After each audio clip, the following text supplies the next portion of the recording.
But you have to transition. Listen to what CEO of IEBC said, Marjan Hussein Marjan, about delimitation of boundaries. The boundaries delimitation process is largely people-driven, and therefore, even beyond that, the commissioners are supposed to oversee going to the field for the purpose of public participation. This would require them to go to 290 constituencies. If we even translate into that in terms of number of days, already if they are to go even once per constituencies, we are already going beyond 1 year.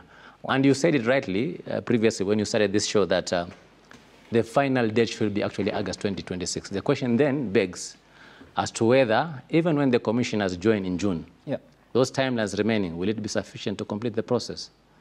And my estimate is that the answer is no. It will be very, very difficult for the commissioners to be able to actually work with these timelines. So maybe the other issue is even if the timelines are expanded as per the discussions of NADCO. Right. Probably that will give room, but that is something to be determined by the Supreme Court. Yeah. All right, that is CEO Marjan Hussein Marjan. He's explaining the context in which it becomes so difficult to have new boundaries for the election of 2027 because they would have to be ready by August 2026. It does not think there's sufficient time for new commissioners to be found. They're hoping that by June we'll have new commissioners. But yeah, here we are. Wakili Echesa, let me begin with you. What would happen if we go to the election with boundaries that are as old as the 2009 election and having obviously breached the Constitution because they should be reviewed every 8 to 12 years? One, we must accept as a nation that we are in breach of the Constitution. People of Kenya have a right to fair and equal representation. And the purpose of the review of the boundaries between 8 and 12 years periodically is to ensure that we have fair representation. But as a country, we are here, staring in a crisis. We do not have a functional IEBC, an IEBC that ought to have been in place 2 to 3 years ago, fully functional, to do the boundary review. The questions we should be asking ourselves is, in whose interests are we having these delays? You know, in this country, if something is not serving someone, it is serving someone else. The members of parliament here will tell you that it is quite unfair for some constituencies to have 6 wards and others to have 3 wards, and they receive same money and same attention. So it is time. I do not agree with Marjan that it is that late. We can start from somewhere. When we say we are going to 290 constituencies, it doesn't have to be a whole day literally in a constituency. And we've seen before commissions sharing in numbers and going to different constituencies. It doesn't mean that IEBC will be working from Nyeri town, for example, the whole day. So this process cannot be delayed further. This process must start immediately. We have a functional IEBC. And the law says, if the process is not completed within 12 months preceding an election, then the new delimitations will not take effect in that particular general elections. We have now about 26, 27 months to the general election. I believe that if we fast-tracked the process of nominating the IEBC commissioners and eventually appointing them, including the chair, we can start this process in earnest and appreciate that we are in a breach of the Constitution, and we must not encourage this culture of continuous breach. We must arrest this breach as soon as is practically possible. But in practical sense, Mheshimiwa Ruto, how possible is it that, yes, the desire is that we need to review these boundaries? Because you can imagine that you're serving people in the year 2031 in a constituency whose boundaries are based on 2009 census. That's a span of 22 years. I mean, it's not even fair. But how do you make that practical, knowing that preparing for an election also takes time, requires resources and people? First of all, I think this is a good and a clear example as to why we as Kenyans and the people of Kenya should adopt alternative dispute resolution mechanism than through the court system. Of course, we know the court system being independent, they have a lot of huge and task responsibilities to undertake in their court proceedings. We are here because at the time we wanted to establish a selection panel, someone who was dissatisfied with the process of putting up panels on the value of political discourse. And I think that is Wiper and a related kind of a party who are in together in the coalition. We end up in court. It is just 2 days ago, is it 2 days or a week ago, when the court pronounced itself that the panel can continue. And we saw immediately the swearing in of the panelists, who have now proceeded on Sunday. They put in their notice an invitation for people to express their interest in serving as a commissioners. Right. Whereas the law has given the powers to the commission, which means the commissioners have to, for the commission to be fully functional, the commissioners have to be in place. That's why no by-election has been conducted on areas that we know they don't have representatives. So what I'm saying, I'm not that expert in law. I'm not that expert practically, and knowing our character. Who knows, even tomorrow, during selection of the commissioners, somebody else might decide to run to court.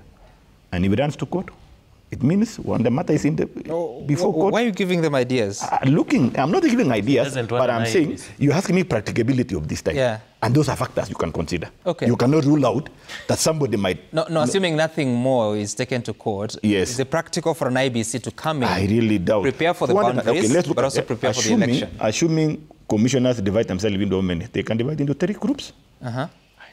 In a day. They are 6 plus 1, they are 7. Yeah, they can into 3, maybe for 3, I don't know what is the quorum for a commission to sit down. With the 290 constituencies, if you divide by the number of those people, how many days do we need? Convert into months. Subtract. So you're talking about 290 constituencies? Yes. And you have, say, how many groups of the commissioners? 3. Let's say 3. 3. So they can do 3 constituencies. Yes, to divide by 290. So divide by 3, what is that? 90. But there are 7. 92. 92. Or thereabout. So we need 92 days, assuming they work daily, not considering the time of traveling, because some constituencies are far, like Mandera where. So we need a whooping almost 150 days, 150 days. So it's almost a whole year.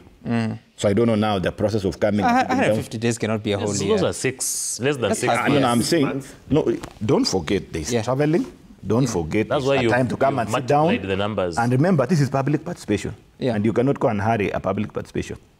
You will give a whole day. You need notice. Per constituency. You will need notice. You still need 1 year to establish. So I don't know what, and of course, the law constitution says between 10 years and 12 years. We have already surpassed. We still have another stumbling block here. Who is going to interpret for us? I think, again, we need the interpretation of the Supreme Court. So remember, without that one again, we are in catch-22. Okay. As it is right now, it has been defeated in terms of provision of the law and time. So we don't know what the Supreme Court will tell us. So we are waiting on that one also. All right. So all of us, we are here and there. Here and there, yes. Neither here or there. All right. But I know Kenya has to run anyway. Election will take place. This is my member of parliament, you know. I just wanted to correct that 290 divided by 3 is 96, not 92. Yes. But I'll get to you. But first, Mheshimiwa Mathenge, what are your thoughts around this issue? And you see, we need to be practical and also respect the Constitution, because we are speaking here at a time that the High Court in Garissa has made a decision that the census of the northeastern region was actually wrong. Where does that point us to? Because if 5 years later you have to go to a court and actually nullify a process, and you're going into another process of reviewing boundaries, what must we do to make sure that it's watertight to an extent that cannot be challenged successfully in court? Yeah, Sam, I am asking myself what lessons we have learned from the implementation of the new constitution. And allow me to go back to where, on the issue of the 2/3 gender rule and Parliament and the National Assembly, and the requirement in the Constitution for an advisory from the Chief Justice. But there's still the same question, even if Parliament was dissolved, and we did go to elections post that advisory, we still returned Kenyans in exercise of their sovereignty to vote, still returned a parliament that was not compliant with the Constitution. When such a thing happens, what is the solution? So are we having certain requirements of the Constitution that actually add us in a quagmire? The Constitution, of course, did not envisage a case where the country would be in breach. But circumstances have arisen, and on the issue of the boundaries review, the timelines have been breached. what should happen in such a case where we have a breach of the Constitution because of certain circumstances. And we have to ask ourselves, in the structure of the Commission, the IEBC, for example, when we assign commissioners day-to-day roles, are we setting ourselves up for some failure? And this is informed by the decision of the High Court in the case of Charlotte Ngilu and Engineer Kamau versus the EACC, where the EACC recommended their prosecution based on evidence gathered by investigators. But the decision to prosecute them was declared illegal on account of there being no commissioners. And therefore, we need to revisit, really, then the role of commissioners and whether we should restrict them to policy directions and leave the actual day-to-day learning of the mandate of the of the institutions. Even though the CEO is saying that they have done the paperwork, the groundwork. Yes. But it's up to the commissioners to come and preside the remaining process of public participation and eventually making the decision of how those boundaries should be. And that is one of the key questions I'm asking, Sam. Yeah. When we give the commissioners the role of public participation in the delineation of boundaries, is that a day-to-day activity versus should there be a technical? Should there be... Who do you think should do that? The Secretariat. No. In my opinion... No, Sammy, could I? It's called... No, it's okay, it's his opinion. Yes. No, he's making a very good argument. Yeah. The only point that we depart, and I think that's where Council was trying to come up, is this. The reality we have is that in Kenya today, Sammy, the problem is, and I'm sure my colleagues will agree with me, all of them, we are just too political. Setting the issues of the boundary, if the IEBC has already done the paperwork, all we need to do, if the political class was willing to be magnanimous and they agree. My argument is, for example, in Kisii, you have a constituency called Bobasi, where one constituency has 12 wards. It's 12 wards. 12. It's crazy. 12. Honorable Biri has got 12 wards. How did that happen? In one constituency. He has only 3. All right? Yeah. It was because of the population. Now, the IEBC can actually ring-fence such constituencies. I know there are issues in Kiambu. There were 2-3 issues in Kisii. You can take the 47 counties and pick about 15 of those areas which have got extreme cases of marginalization, discrimination, and all that. And that can be done with the IEBC if they did not want to be political. I really hope that the team that is coming in, because they understand the relevance and the weightiness of this issue, that they'll be working as Kenyans, that they will make sure that they look at all the options available. And I hope that our political leaders will try and minimize their interference.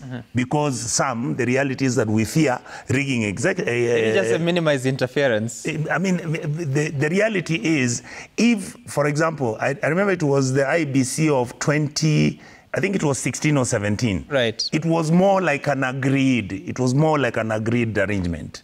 There wasn't so much litigation. There wasn't so much infighting. Right now, what I foresee is that you've been hearing, some guys are blaming Honorable Kalonzo, others are blaming the president, others are blaming civil society, but I really hope that Kenyans will pull together on this one because some constituencies don't have MPs. Remember, we have about 4. We have, and that's unconstitutional in itself. So I really hope that this case, and especially the general regions, like I've said, where there is obvious discrimination, where there is obvious unfairness, we can actually have the IEBC come in with something which we can then try and mitigate this disadvantage, and then we can move forward. Okay, all right. That's how I look at it. I'm looking at a constituency. Yes, it's a political process. It's a political process, so it's not cast on stone. Yes. I'm looking at, just a moment, I'm looking at Bobasi constituency. I see 8 wards, not 12. Sorry, 8. Sorry, forgive me, 8. Okay, yes. all right. Very well. I wanted to speak to... Exactly, so you can take those ones and mitigate them. I wanted to what of speak those to constituencies which are supposed to be scrapped? What will happen? is another discussion altogether. Or the ones which are supposed to be... You know, Sam, yes, we call it a commission because of the commissioners. And IEBC is not any other commission. The process of boundary delimitation is a highly political and emotive process. It requires, and the Constitution presupposes, that the commission handling this will be impartial, will be fair, and will be just. And then the question to ask is, where is the impartiality of a commission without commissioners? Yes. It is practically impossible to proceed with such an arrangement without a fully constituted commission that should take responsibility. Because the new commissioners will come in and they will say, this was done by the Secretariat. We can't carry this particular blame. Right. That is what we are avoiding. What we can do is that we can at least start the process. We can get moving. And I just believe that the Honorable Ruto did not intend to incite Kenyans to go to court and stop the process when he gave them an idea that any Kenyan can go to court. But it is on record. We are good litigants. No. We are praying that the it does country not that we are in, and Wakili knows that. He is one of the practitioners. It's a fair comment. Join us in prayer that this does not happen. I agree. Let's pray. It is in the interest of pray. this I agree. I join you in prayer. that we have a functional IEBC for any eventuality. It's not lost to us that at one time in this country, we did not have a deputy president, and we had only one president. And that if anything were to happen, we're going to go into a crisis without an IEBC. You can't form an IEBC in 90 days. And I want to call upon the political class to be honest with this discourse of IEBC formation. Yes. They should not stop speaking from both sides of their mind. Okay. They sound positive at this forum, they are negative, and the cards are below the table. So we must all be forthright in searching for an IEBC. And I want to tell them that if a person went to court, let us not shout at the courts. Courts are there to solve problems. You cannot take yourself to court and then start blaming courts that you are derailing the process. Because we are seeing people taking themselves to courts and saying so-and-so is delaying this process. Courts must determine an issue before them on merit, not on emotions. And I am saddened. All right, I'm just reading Article 89, Article 4. If a general election is to be held within 12 months after the completion of a review of the review by the Commission, the new boundaries shall not take effect for purposes of that election. So this means IBC commissioners can actually proceed on and conclude the boundaries even after August 2026, only that they won't be used. Yes. They can start now. They can even complete this process by April 2027, only that now the new boundaries shall not be taken into consideration. But you see, it will be a plus, because we may finish 2027 and again we disband the IEBC. Then we start looking for another. So we may keep postponing this issue of delimitation. That's why my suggestion was the process should start as soon as yesterday. Once the IEBC is fully constituted, we start the process. Even without the advisory from the commissioners have security. You know, the advisory... We've passed the yes, timelines. The advisory from the Supreme Court is basically, was taken there because we do not have a functional IEBC. Once we have a functional IEBC, I do not see any reason why the advisory should be an impediment. But would they be legal? Because this is outside 12 years. The timelines. It should be legal because it should be legal because remember, 8 years is the minimum period. 14 years, 12 years is the maximum period within which you must get these boundaries done.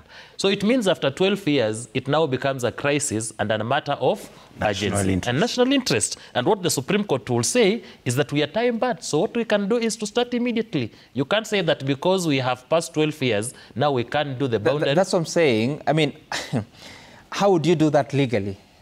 Because the IEBC shall review the names and boundaries of constituencies at intervals of not less than 8 years and not more than 12 years. But any review shall be completed at least 12 months before a general election of members of parliament. You're beyond the either the limit. Supreme Court will give an advisory, or a Kenyan will go to challenge the process in the court once it starts, and the High Court will make a pronouncement. The very critical issue here that also we need not to leave it silent is what the law talked of around 27 constituencies, which were given on us an affirmative. Around 28. Protected. Yes. 27. And the law has envisaged that they should be scrapped off because they were given on some given merits on affirmative. It's also a risk that we need the Supreme Court interpretation on this one, so that. But if they're not protected, see, then IBC reviews the boundaries and establishes. Now, under this quagmire where we are in, what will happen?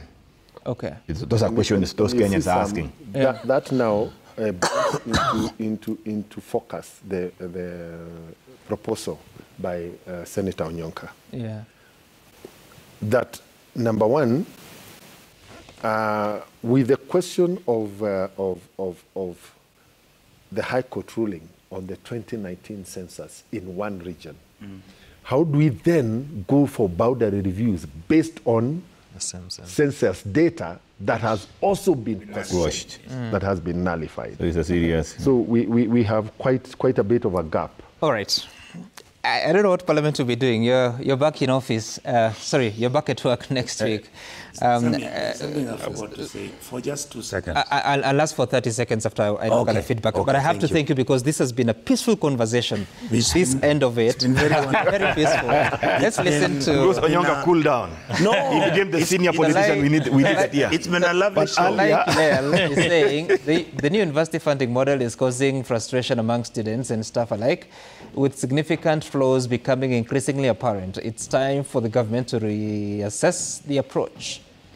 Bob Jamoyo saying it's a sad reality how most of government policies touching sensitive areas of normal Monanchi's life, like education, health, economy, don't work. This country needs a total reboot.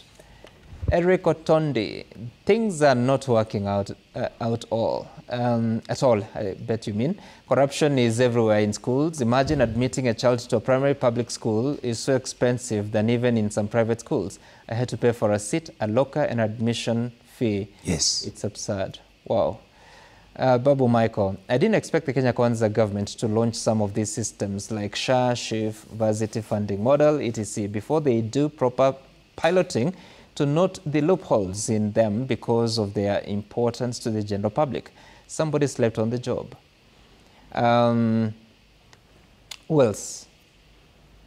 Sir Nixon Dugiri is saying that an intensive human rights education for all learners in all communities needs to be provided to overcome this quagmire. Actually, Article 53(1)(b) should replace child with learners. Okay. Interesting you say that. Whatever a child is not learning, are they not covered?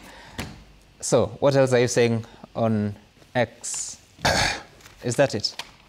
Okay, all right. Thank you for that feedback. Just 2 seconds. I've been allowed 20 seconds. Yes, I wanted to mention to CPA and my brother, I want to sincerely... We'll have a right of reply. Yes, I want to sincerely thank the President for changing his position on the issue of university funding.